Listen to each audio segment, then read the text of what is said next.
ठंड का महीना चल रहा था। चारों ओर कड़ाके की सर्दी थी और ठंडी हवाएं गरीबों की मुश्किलें और बढ़ा रही थीं।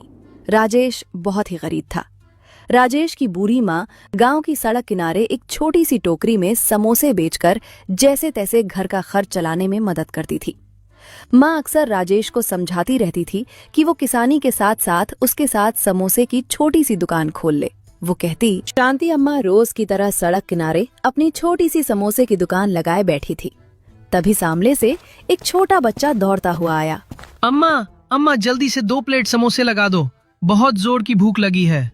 अरे बेटा, इतनी जल्दी क्यों मचा रखी है? बैठ जा, अभी लगाती हूँ गरम गरम समोसे। इतना कहते हुए शांति अम्मा जैसे ही समोसे निकालने के लिए झुकी, अचानक उनका हाथ कांपने लगा। उनके चेहरे का रंग उड़ गया। समोसे की थाली हाथ से छूट गई और वे वहीं जमीन पर गिर पड़ी। अरे अम्मा अम्मा, आपको क्या हो गया? उठो ना अम्मा। मैं अभी राजेश भाई को बुला कर लाता हूँ।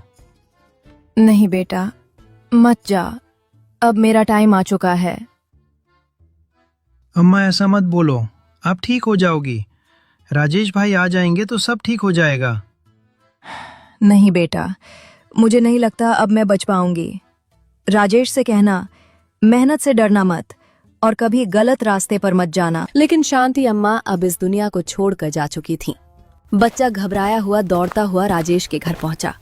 राजेश उस समय अपनी पत्नी राधिका के साथ आंगन में बैठा था। राजेश भैया जल्दी चलो। अरे क्या हुआ बेटा, ऐसे क्यों कांप रहा है? आपकी माँ शांति अम्मा समोसे बनाते बनाते अचानक गिर गईं। जल्दी चलो भैया। तीनों भागते हुए सड़क किनारे समोसे की दुकान पर पहुंचे। वहां लोगों की भीड़ लगी हुई थी। नहीं माँ, मुझे अकेला छोड़कर मत जाओ। राधिका की आंखों से भी आंसू बहने लगे। समय बीतता है। गांव वालों की मदद से राजेश अपनी मां का अंतिम संस्कार कर देता है।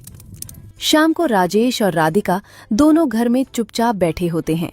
घर में सन्नाटा पसरा होता है। अब तो माँ भी नहीं रही राधिका। हाँ, अब इस घर में उनकी आवाज कभी नहीं गूंजेगी। अब इस दुनिया में माँ नहीं रही, अब हमें ही अपने घर को संभालना है। राजेश, क्यों ना तुम माँ का समोसे का ठेला संभाल लो। माँ के हाथ के समोसे बहुत अच्छे बिकते थे, तुम्हें तो पता ही है। राधिका, तुम्हें पता है मुझे समोसे बनाना नहीं आता। मैं तो अपनी मजदूरी में ही खुश हूँ। लेकिन वो ठेला माँ की आखिरी निशानी है। अभी मेरे बस की बात नहीं है। माँ की यादें बहुत सताती हैं। मैं काम पर जा रहा हूँ, देर हो रही है। राजेश घर से निकल जाता है। अरे राजेश, तू तो काम पर आ गया। चल अच्छा हुआ, कम से कम बता तो दूं। हाँ सेठ जी, माँ के जाने के बाद घर की हालत ठीक नहीं है, इसलिए काम पर आना जरूरी था। देख राजेश, अब मैं काम बंद कर रहा हूँ। ठंड काफी ज्यादा तेज हो चुकी है। लेकिन सेठ जी, ठंड में तो काम तेज होता है, फसल भी ठंड में अच्छी रहती है, फिर आप काम क्यों बंद कर रहे हैं? अरे शिवजी, तू नहीं समझेगा। मैं कुछ महीनों के लिए अपनी पत्नी के साथ घूमने जा रहा हूँ। घूमने जा रहे हो? तो फिर हमारा काम? मैं नहीं चाहता कि मेरे पीठ पीछे तुम लोग काम करो। जब मैं वापस आ जाऊंगा तभी फिर से काम शुरू होगा। सेठ जी, घर में कमाने वाला मैं ही हूँ, कुछ काम मिल जाता तो। बस राजेश, ज्यादा सवाल मत कर। मैंने जो कहा वही होगा। वो बिना कुछ बोले चुपचाप वहां से लौटने लगा। बाहर ठंडी हवा के साथ तेज बारिश शुरू हो चुकी थी। माँ, आज आप होती तो मुझे हिम्मत देती। आपके बिना सब कितना सूना हो गया है। वो धीरे धीरे उठकर अपनी माँ के कमरे की ओर चला गया। कमरे में वही पुरानी चीजें रखी थीं। माँ की साड़ी, मसालों की खुशबू और दीवार पर टंगा पुराना कैलेंडर। इतना कहते ही छत के कोने से एक पुराना सा बक्सा जोर से नीचे गिरा। अरे ये बक्सा, ये तो माँ का है। अंदर कुछ पुराने कपड़े और एक मुड़ा हुआ कागज रखा था। राजेश ने कांपते हाथों से वो कागज उठाया और पढ़ने लगा। माँ अपने समोसे कैसे बनाती थीं, कौन कौन से खास मसाले डालती थीं और किस तरह से उन्हें तलती थीं, जिससे समोसे का स्वाद सबसे अलग और खास हो जाता था। माँ, आप सब कुछ लिख कर रख गई थीं ताकि मैं कभी ना कभी इसे पढ़ सकूं। राजेश बिना देर किए कागज लेकर सीधा राधिका के पास पहुंचा। अरे राधिका, मुझे अम्मा का समोसे बनाने का तरीका मिल गया। क्या सच में? कैसे मिला? माँ ने सब कुछ लिख कर रखा था, कौन सा मसाला, कितनी मात्रा और कैसे तलना है, सब। अरे ये तो बहुत अच्छी बात है राजेश। अच्छा हुआ तुम्हें माँ का तरीका मिल गया। अब मैं अपने समोसे का ठेला लगाऊंगा। माँ जो सालों से समोसे बनाती थीं, उनका सपना मैं पूरा करूंगा। हाँ राजेश, अब तुम यही करो। माँ की मेहनत और उनका नाम यूं ही नहीं मिटना चाहिए। मेरी माँ की यही ख्वाहिश थी कि मैं भी समोसे बेचूं। अब मैं पीछे नहीं हटूंगा। अगली सुबह राजेश ने हिम्मत जुटाई और अपनी माँ का पुराना समोसे का ठेला साफ करके सड़क किनारे लगा दिया, उसी ठेले पर जहाँ कभी शांति अम्मा बैठा करती थी। माँ, आज आपका सपना शुरू हो रहा है। मेरे हाथ कांप रहे हैं, लेकिन दिल मजबूत है। तभी राजेश की नजर थोड़ी दूर पर गई।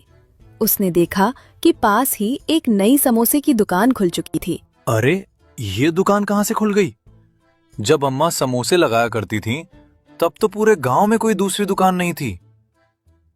वो थोड़ी देर परेशान हुआ, लेकिन फिर माँ की बात याद आई। मेहनत और ईमानदारी से बना खाना कभी नहीं हारता। तभी एक जाना पहचाना ग्राहक राजेश के ठेले के पास आ गया। अरे राजेश भाई, अपनी माँ के बाद अब तुम भी समोसे बेचने लगे? हाँ भाई, अब यही काम करना पड़ेगा। मजदूरी तो अब मिल नहीं रही। कोई बात नहीं, चलो चलो, मेरे लिए भी 2 गरम समोसे लगा दो।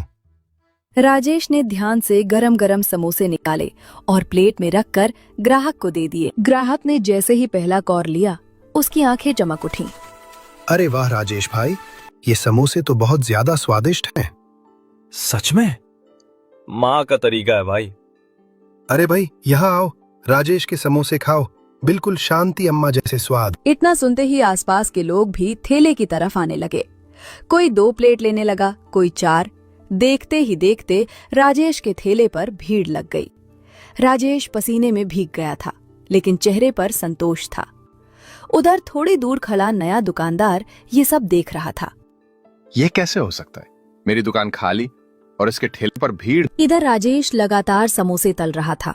उसे महसूस हो रहा था कि माँ की मेहनत और उनका स्वाद आज भी लोगों के दिलों में जिंदा है। शाम होते होते राजेश के ठेले पर रखे सारे समोसे बिक चुके थे। उधर थोड़ी दूर नई दुकान पर सेठ उदास बैठा था। उसकी दुकान पर एक भी समोसा नहीं बिका था।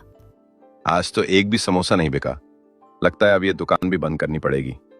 सेठ जी, मुझे लगता है इस राजेश की वजह से ही ऐसा हो रहा है। अरे ऐसे कैसे बंद कर दूं दुकान? इतनी मेहनत से दुकान खोली है मैंने। जब इसकी माँ जिंदा थी तब तो दुकान खोलने की हिम्मत नहीं हुई। पूरे गांव में उसके समोसों का नाम था। अब इसकी माँ मर गई तो सोचा मौका मिल गया। लेकिन पहले ही दिन इतने अच्छे समोसे बना देगा, ये नहीं सोचा था। उधर राजेश अपना ठेला समेट ही रहा था कि तभी एक अच्छे कपड़ों में सजा सवरा आदमी उसके पास आकर रुका। सुनो भाई, क्या तुम मुझे 400 समोसे दे पाओगे? 400 समोसे? हाँ साहब, क्यों नहीं दे पाऊंगा। मुझे किसी कार्यक्रम के लिए चाहिए, लेकिन कल सुबह तक पूरे 400 समोसे तैयार होने चाहिए, बिल्कुल गर्म और ताजा। ठीक है साहब, मैं कल आपका ऑर्डर पूरा करके खुद लेकर आ जाऊंगा। अच्छा है, मुझे भरोसा है तुम्हारे समोसों पर। कल मिलते हैं। ग्राहक चला गया। पास खड़ा सेठ ये सब देख रहा था। उसके चेहरे का रंग उड़ गया। सेठ जी, वो देखिए, अब तो उसको 400 समोसों का भी ऑर्डर मिल गया। सेठ कुछ देर चुप रहा। उसकी आंखों में जलन और चालाकी साफ दिख रही थी। फिर उसने धीमी लेकिन सख्त आवाज में कहा, देख, मेरी बात ध्यान से सुन। कल तू भी 400 समोसे तैयार रखना। लेकिन सेठ जी, हम क्यों 400 समोसे तैयार करें? ऑर्डर तो राजेश को मिला है ना। मैं जितना बोल रहा हूं तू उतना ही कर, ज्यादा सवाल मत पूछ। लेकिन अगर वो समोसे बिके ही नहीं तो? राधिका, माँ के मसालों ने तो कमाल कर दिया। हाँ राजेश, मैंने पहले ही कहा था, माँ के हाथ और उनके मसालों में बहुत बरकत थी। आज समोसे भी खूब बिके और ऊपर से 400 समोसों का इतना बड़ा ऑर्डर भी मिल गया। ये तो बहुत अच्छी बात है। अब तुम्हें आगे का रास्ता मिल गया। हाँ, लेकिन सोच रहा हूँ कल ही 400 समोसे देने होंगे। इतनी बड़ी जिम्मेदारी पहली बार आई है। डरो मत राजेश, मैं भी तुम्हारे साथ रहूंगी। माँ का आशीर्वाद है, सब ठीक होगा। ठीक है, सुबह जल्दी उठेंगे। कल पूरा दिन सिर्फ समोसे बनाने में लगेगा। अगली सुबह ठंड और भी ज्यादा बढ़ चुकी थी। हाथ पैर सुन्न कर देने वाली ठंड थी। फिर भी राजेश अल सुबह उठ गया। उसने अंगीठी जलाई और आटा गूंथने लगा। उधर दूसरी तरफ वही नया दुकानदार भी अपनी दुकान पर खड़ा था। उसने अपने नौकर को डांटते हुए कहा। उधर दूसरी तरफ वही नया दुकानदार भी अपनी दुकान पर खड़ा था। उसने अपने नौकर को डांटते हुए कहा, अरे जल्दी जल्दी समोसे तैयार कर, सेठ जी आते ही होंगे समोसे लेने के लिए। मालिक, मेरी एक बात समझ में नहीं आ रही। समोसे का ऑर्डर तो राजेश को दिया गया है, तो हम 400 समोसे क्यों तैयार कर रहे हैं? अरे बेवकूफ, ज्यादा सवाल जवाब मत कर। मैं जो बोल रहा हूँ तू बस वही कर। लेकिन सेठ जी, एक शब्द और बोला ना तो कान से निकाल दूंगा। तेरे को बस समोसे बनाने से मतलब है? इधर राजेश के घर में हालात कठिन थे। बाहर ठंड इतनी ज्यादा थी कि हाथ पैर सुन्न हो रहे थे। हवा तेज चल रही थी। राजेश, आज ठंड बहुत ज्यादा है। ऐसे मौसम में निकलना ठीक नहीं लग रहा। मालूम है राधिका, लेकिन सेठ जी का ऑर्डर पूरा करना जरूरी है। अगर आज पीछे हट गया तो माँ की मेहनत और भरोसा दोनों टूट जाएंगे। भगवान तुम्हारी रक्षा करे। सावधानी से जाना। उधर दूसरी तरफ सेठ की दुकान पर बेचैनी बढ़ती जा रही थी। कड़ाही में बने 400 समोसे ठंडे होते जा रहे थे। सेठ बार बार सड़क की तरफ देख रहा था। अजीब बात है, अभी तक समोसा लेने कोई आया ही नहीं। मालिक, मुझे लग रहा है इतनी ठंड में वो आदमी आएगा ही नहीं। कहीं ऐसा न हो कि सारा माल पड़ा पड़ा खराब हो जाए। बात तो ठीक कह रहा है। शाम होने को चलिए, और उसने तो दोपहर का टाइम बताया था। हाँ मालिक, अगर वो नहीं आया तो हमारा बड़ा नुकसान हो जाएगा। कहीं ऐसा तो नहीं कि हमने दूसरे का बुरा चाहा और वही हमारे साथ हो रहा हो? मालिक, मैं भी यही सोच रहा था। हमने राजेश के साथ जो किया, शायद उसी का फल मिल रहा है। शायद तू सही कह रहा है। उसकी माँ जिंदा थी तब भी मैंने जलन रखी, और आज भी वही की। राजेश ने शॉल लपेटी, टोकरी उठाई और हिम्मत जुटाकर घर से निकल पड़ा। तभी सामने से एक कार तेजी से आती दिखाई दी। राजेश कुछ समझ पाता उससे पहले ही कार पास से निकल गई। धक्के से राजेश का संतुलन बिगड़ गया। समोसे सड़क पर गिर गए और मिट्टी में खराब हो गए। हे भगवान, मेरे सारे समोसे गिर गए। अब मैं सेठ जी का ऑर्डर कैसे पूरा करूंगा? इतनी मेहनत सब बर्बाद हो गई। मुझे फिर से घर जाना होगा। जितनी भी ठंड हो, मुझे जल्दी से फिर समोसे तैयार करने होंगे। अगर आज ऑर्डर पूरा नहीं हुआ तो मेरी मेहनत बेकार हो जाएगी। अगली सुबह ठंड थोड़ी कम थी, लेकिन हवा अभी भी सिहरन पैदा कर रही थी। राजेश रोज की तरह जल्दी उठकर अपनी दुकान खोलने की तैयारी कर रहा था। तभी सामने से एक सज्जन आते हुए दिखाई दिए। वही सेठ जिन्होंने 400 समोसों का ऑर्डर दिया था। उनके चेहरे पर शर्म और पछतावा साफ नजर आ रहा था। अरे राजेश भाई, पहले तो मुझे माफ कर दे। माफी? सेठ जी, आप किस बात की माफी मांग रहे हैं? कल मैं समोसे लेने नहीं आ पाया। दरअसल कार्यक्रम की तारीख एक दिन आगे बढ़ गई थी। मैं तुम्हें पहले बता नहीं पाया और तुम्हें बहुत परेशानी उठानी पड़ी। अरे कोई बात नहीं सेठ जी, गलती किसी से भी हो जाती है। मैं आपके समोसे फिर से बनाकर तैयार कर दूंगा। नहीं राजेश, मैं जानता हूं कि कल तुम्हारे समोसे खराब हो गए थे। वो मेरी वजह से हुआ नुकसान था। ये लो, ये तुम्हारे पूरे पैसे हैं। जो नुकसान हुआ उसकी भरपाई मैं करना चाहता हूं। सेठ जी, इसकी जरूरत नहीं है। आप कल समोसे ले जाएंगे, वही बहुत है। नहीं भाई, ईमानदारी का यही मतलब होता है। मैं नहीं चाहता कि मेरी वजह से किसी मेहनती इंसान का नुकसान हो। ठीक है सेठ जी, आप चिंता मत कीजिए। कल के लिए मैं पूरे समोसे तैयार रखूंगा। ये सारी बातचीत थोड़ी दूर खड़ा दूसरा दुकानदार सुन रहा था।